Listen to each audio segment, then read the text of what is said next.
Bismillahirrahmanirrahim. Assalamualaikum warahmatullahi wabarakatuh dan salam sejahtera. Sekalung apresiasi saya ajukan kepada Tuan Peneracu Acara, Kombinasi Kehakiman Berbisi, Penjaga Masa Berprediksi, seterusnya hadirin dan hadirat yang dekat di hati. Saya Khairul Rifki Saifullah bin Khairul Nizam dari Sekolah Agama Menengah Tinggi Tengku Ampuan Jemaah Seksyen 11 Shah Alam akan membuat resensi bagi sebuah karya yang telah saya baca sebelum ini. Tak kenal maka tak cinta, kan? Sebelum itu, izinkan saya untuk memperkenalkan diri. Saya merupakan seorang pengawas tingkatan 4 di sekolah ini. Dan hobi saya adalah membaca, menulis dan belajar sesuatu yang baharu. Selain itu, saya juga seorang yang aktif dalam pengucapan awam. Saya telah menyertai beberapa pertandingan pengucapan awam seperti Syarahan Bahasa Melayu, Peringkat Negeri Selangor, Anjuran Jabatan Agama Islam Selangor dan Public Speaking Competition, Peringkat Daerah, Anjuran PPD Petali Perdana.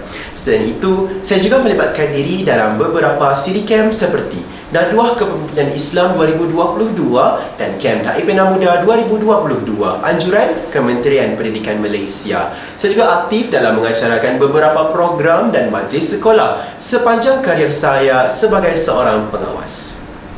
Baiklah, sebelum itu, izinkan saya berkongsi beberapa buah buku yang telah saya baca sebelum ini.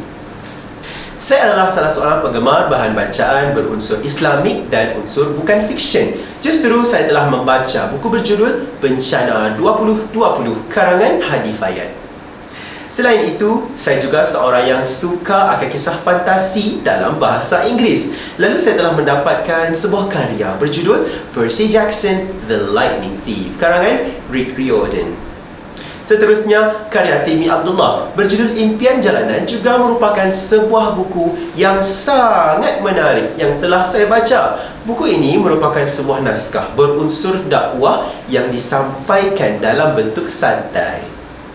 Akhir sekali, naskah Imam Hanbali, Pejuang Kebenaran merupakan naskah yang menceritakan kehidupan seorang tokoh Islam yang ulung, ditulis oleh Abdul Latif Tahir.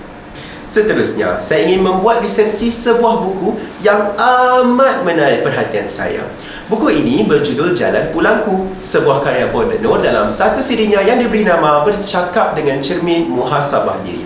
Buku antologi cerpen ini telah diterbitkan pada tahun 2019 oleh Galeri Ilmu Sendirian Berhad. Buku ini mengandungi 201 halaman dengan 25 cerpen di dalamnya. Buku ini merupakan karya yang bertemakan motivasi Islamik yang menghimpunkan kisah-kisah benar penulis-penulis di Malaysia dalam hijrah mereka kembali kepada Allah SWT. Dengan harga hanya RM20 sahaja, anda boleh mendapatkan buku ini di kedai buku berdekatan anda pada hari ini. Antara cerpen yang terkandung dalam antologi ini ialah yang pertama, Jalan Pulangku karangan Dr. Khamizi Aziz. Yang kedua, Diriah Ketujuh karangan Wahaya. Dan yang ketiga, Kerana Alpa karangan Zalina Abdullah. Tentulah tidak menarik, bukan, kalau saya tidak menceritakan sinopsis bagi kisah-kisah inspirasi ini. Oleh itu, saya akan berkongsi dengan semua hadirin beberapa sinopsis berkaitan cerpen-cerpen yang telah saya sebutkan sebentar tadi. Cerpen Jalan Pulangku karangan Dr. Khamizi Aziz merupakan sebuah karya yang memaparkan seorang pelatih perubatan yang terpaksa menerima hakikat apabila dia terpilih untuk ditugaskan bersama satu pasukan paramedik bagi membantu atlet-atlet paralimpik negara ke Myanmar. Berat hatinya untuk menerima keputusan tersebut kerana dia tahu bahawa para atlet ini sukar untuk dijaga dengan rapi. Pelbagai cabaran dan rintangan yang terpaksa dilalui olehnya. Dalam kesukaran itu, dia telah belajar sesuatu yang sangat penting dalam hidupnya, iaitu sifat syukur. Atlet paralimpik yang terdiri daripada kalangan insan istimewa ini telah menyedarkan dirinya bahawa setiap kekurangan yang Allah timpakan kepada hambanya akan dihiasi dengan keistimewaan. Misalnya, 2 orang atlet paralimpik negara yang ditemuinya merupakan pemain blind futsal negara, juga merupakan penghafaz Al-Quran. Hal ini benar-benar menyentuh atma jiwanya. Cerpen kedua hasil tangan Wahaya berjudul Deria Ketujuh. Ini pula mengisahkan seorang wanita yang menanggung sejenis penyakit misteri di telinganya. Satu hari dia bangun daripada tidur dan berasa amat tidak selesa. Rupa-rupanya nanah telah keluar daripada telinganya, menyebabkan dirinya dalam keadaan yang sangat sakit dan telinganya berdenyut tanpa henti. Dia merasakan telinganya sudah pekak sebelah. Panggilan anaknya tidak dapat didengari lagi. Dia bermuhasabah. Dia mulai sedar bahawa selama ini dia tidak menggunakan anugerah Allah dengan sebaik-baiknya kerana dia tak ambil peduli langsung, malah enggan mendengar cerita-cerita yang ingin disampaikan oleh cahaya matanya. Dia kesal kerana telah mengabaikan hati si kecil serta perasaan anaknya sendiri. Diselubungi rasa kesal dan insaf. Dia tidak berhenti berdoa dan berikhtiar agar sembuh. Saban hari dia menitiskan ubat yang diberikan oleh doktor ke telinga kanannya, sambil hatinya meniti berdoa diberikan kesembuhan dan keampunan. Setelah beberapa hari dengan izin Allah SWT, telinganya dapat mendengar seperti sedia kala. Saya juga turut menarik nafas lega dan bersyukur dengan kesudahan cerita yang penuh iktibar ini.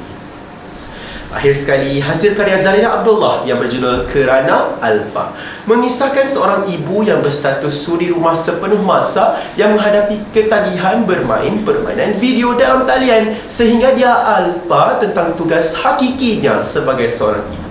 Kisahnya bermula apabila Puan Zalida terlambat untuk mengambil anaknya Anis di sekolah sehingga lewat senja. Semuanya angkara komputer. Ya, angkara komputer. Hubungan mereka renggang kerana Puan Zalida selalu berjanji kepada Anis bahawa dia akan menjemput puteri kesayangannya itu awal, namun janji tersebut tidak dapat ditepati.